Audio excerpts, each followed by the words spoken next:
छात्राओं ने जैविक कृषि, गौ आधारित कृषि तथा गौ उत्पादों के विज्ञान को जाना। भारत की आत्मा में बसती है गौ माता। श्री पिंजरापोल गौशाला, टोंक रोड, सांगानेर स्थित सनराइज वन औषधि पादप केंद्र, जिसमें 300 प्रकार की अमूल्य विलुप्त औषधियों की कृषि गौ आधारित गौ माता के गोबर गोमूत्र से की जा रही है। S Jain Subodh PG autonomous college, Rambagh, Jaipur के 50 छात्रों ने डॉक्टर अजाया ईशा, डॉक्टर राजेंद्र सैनी तथा doctor Anuradha Mehra, assistant professor के नेतृत्व में पूरी औषधीय जड़ी बूटियों की जानकारी प्राप्त की। गौ आधारित कृषि किस तरह से की जाती है, इसका अवलोकन किया तथा स्वयं सहायता समूह जो कि केंद्र में कार्य करके औषधियों की खेती के उत्पादों को बनाकर के जो कार्य कर रहा है, उसकी संपूर्ण जानकारी हासिल की।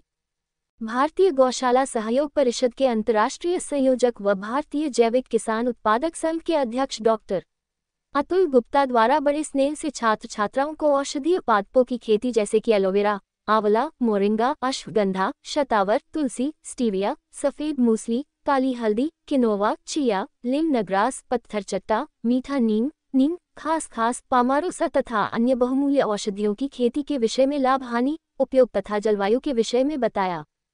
उन्होंने बताया कि गौ माता के गोबर में 300 प्रकार का बैक्टीरिया पाए जाते हैं, जो कि पर्यावरण की सुरक्षा करने में अत्यंत महत्वपूर्ण है, और छात्रों को पीएचडी करने के विषय में नए विषय प्रस्तुत किया तथा साथ में महर्षि आचार्य चरक द्वारा चरक संहिता में औषधियों का प्रयोग और औषधियों को किस प्रकार से पहचाना गया, उस विषय पर भी प्रकाश में डाला। साथ में डॉक्टर अतुल गुप्ता जी ने कहा कि अखंड भारत को विश्व गुरु बनाने के लिए गौ माता को राष्ट्र माता बनाने का कार्य अति शीघ्र करना होगा। इसमें युवाओं की भूमिका अत्यंत महत्वपूर्ण है। सांगानेर से ओपी शर्मा की रिपोर्ट।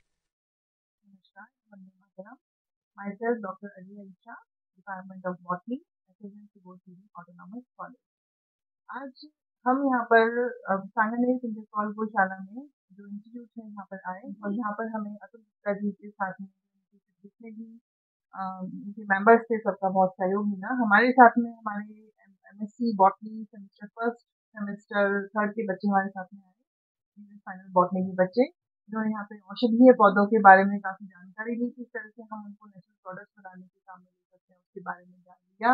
इसके साथ साथ जितने भी हमारे यहाँ पे जो अपन खाद वगैरह बनाते हैं, जो हमारे हम बोलते हैं ग्रीन मैन्योर होना चाहिए, और प्रकृति का जो हमारा संतुलन होना चाहिए, इन सब चीजों के साथ में, उन सबके साथ में बच्चों ने तालमेल के साथ में सीखा कि हम किस तरह से जो यहाँ पर अपने प्रयोगशालाएं बनाई हुई हैं इन लोगों ने, और जिसको ये नेचुरल प्रोडक्ट्स बनाने के काम में ले रहे हैं, उसके बारे में उन्होंने शिक्षा ली।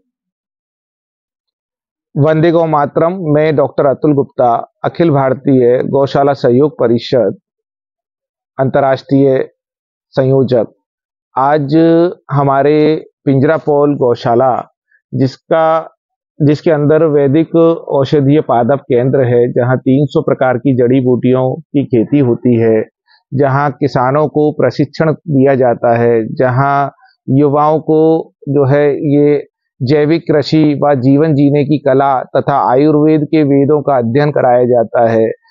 यहाँ औषधीय पादपों से स्वयं सहायता समूह अनेकों प्रकार के प्रोसेसिंग से जुड़ करके 350 प्रोडक्ट्स का निर्माण करती हैं। ऐसे प्रकल्प का दर्शन करने हेतु एसएस जैन सुबोध कॉलेज के प्रोफेसर, टीचर्स, छात्र छात्राएं जो बॉटनी शास्त्र से हैं, वो यहाँ पर इसका अवलोकन करने, इसकी शिक्षा को समझने, इसके दर्शन करने यहाँ पधारे। यहाँ 300 प्रकार की औषधियों के उन्होंने दर्शन किए तथा 30 टन गाय का गोबर प्रतिदिन किस प्रकार से प्रोसेसिंग करके उसकी प्राकृतिक खाद बनाई जाती है, उसको देखा, और हम सब ने इनके आज के दिवस का आनंद लिया और इन सब ने ये ज्ञान हासिल किया। हमें बहुत खुशी हुई और हम चाहते हैं कि ये आगे बढ़ें और प्रगति करें।